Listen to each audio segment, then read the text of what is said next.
Thank you. Thanks to all of you, expertise that you're bringing. Can I ask just a broad question? What other nations are dealing with the fentanyl use like we are? It's such an incredibly inexpensive drug to be able to produce. Obviously, it's killing 100,000 Americans now. We're seeing what other nations are dealing with the drug addiction issues that we're dealing with right now for fentanyl specifically. Well, currently, Mexico, even though Mexican President López Obrador continues to deny that fentanyl is used in Mexico, and Canada, which has some of the same death rates as the United States. Fentanyl is also used in parts of Europe, Estonia, where it's been long established market, and various fentanyl amounts have popped up around other parts of Europe, like Nordic countries. The bigger issue in Europe currently is other type of synthetic opioids, so-called nitazines. Fentanyl has been seized in various other parts of the world, but part of the challenge of answering your question, Senator Lankford, is that very many countries do not, in fact, monitor either the flows or the use of fentanyl. So there might be much more than is known. Right. So for the countries that have been successful in trying to be able to deter fentanyl use in their country, what have they found to be successful? So I think there are, the sole case of success are the Nordic countries about a decade and a half ago, where fentanyl was showing up in Norway, in Finland, around 2005, 2006, 2007. This was before fentanyl became a mainstream drug and because the ease of production was significantly simplified. At the time, the Nordic countries were able to very rapidly dismantle fentanyl supplying networks. How? They did investigations and arrested the entire network that was bringing it in. But those networks were small, marginal. They were not networks with the power, the extent of Mexican cartels that are robustly establishing operations around Europe these days, or the diversification and scale of Chinese criminal networks. It was very different days than they are right now.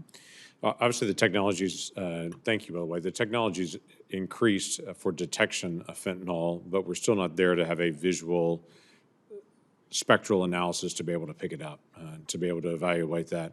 As far as the movement of technology, Senator Hassan and I have continued to be able to work on outbound inspection to try to pick up guns and drugs heading south, or guns and cash, I guess, heading south, and then also the inbound.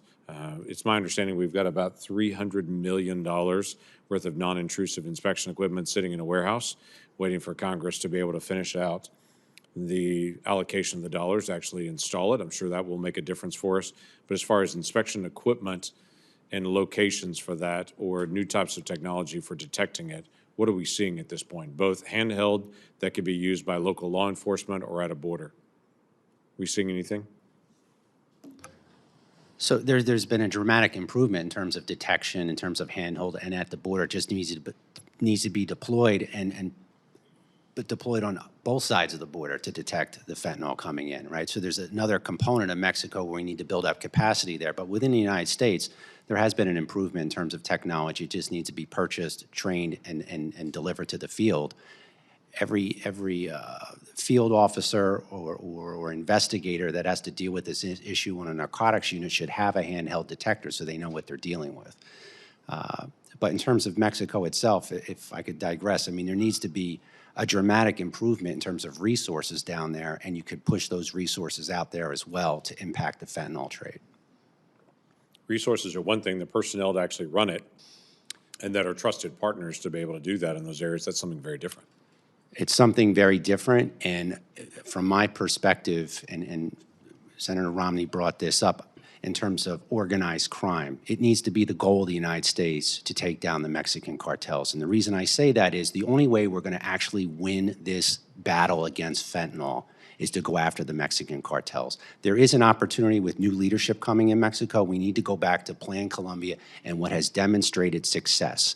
It's not going to be easy, but the things that I would suggest are, one, vetted units. We need to build up the capacity of Mexico and our joint operations within the United States to go after the cartels. So there should be a collaborative relationship. There an ally of ours. We share a border with them. We have tremendous trade with them. So we should commit to this relationship. And there are new things we do, not just with vetted units in Mexico, but things called joint investigative teams, where we work collaboratively in the United States with officials from other countries. They do this in Europe a lot, and again, we should fully commit to that. The second part is extraditions. We can do this tomorrow, and this would have a dramatic impact on Mexican cartel members. We have a treaty with Mexico. They should honor our extradition requests, and that would have a dramatic impact.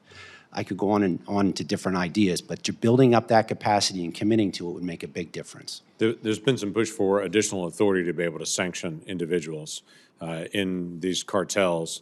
You're also talking about extradition. We need the additional authorities to be able to pass for the sanctions authorities, but what authorities already exist that are not currently being used? So the last sanction order, the executive order that the Biden administration came out with, it's a low threshold to sanction individuals and companies that are facilitators of the fentanyl trade. Right. That's what I talked about earlier in terms of standing up a a sanctions platform to go after whether it's Chinese chemical companies or any facilitator in Mexico. And if we can't impact them with arrest and extradition, just frankly sanction them. It's a good use of time and money. Okay. Criminal consequences here for those that are trafficking in fentanyl. Is there a need to be able to increase consequences, obviously on the federal level for trafficking across the border, or to be able to hold people greater to account if there is a death from fentanyl, to be able to trace that back to everyone in the chain of distribution? So absolutely. Everyone should be prosecuted to the fullest extent of the law, from the death back to the source of supply. We should be using the racketeering laws that we have, that when we went after Italian organized crime, we should be going after Chinese organized crime that's operating in this Is that country. happening right now? No. Yeah.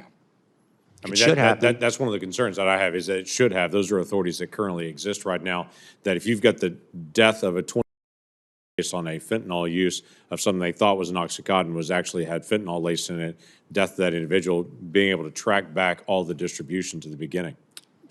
So there have been prosecutions on exactly what you're saying. There needs to be more, because every death that's a result of drugs trafficked from the Mexican cartel should result in one of those prosecutions. Okay, thank you.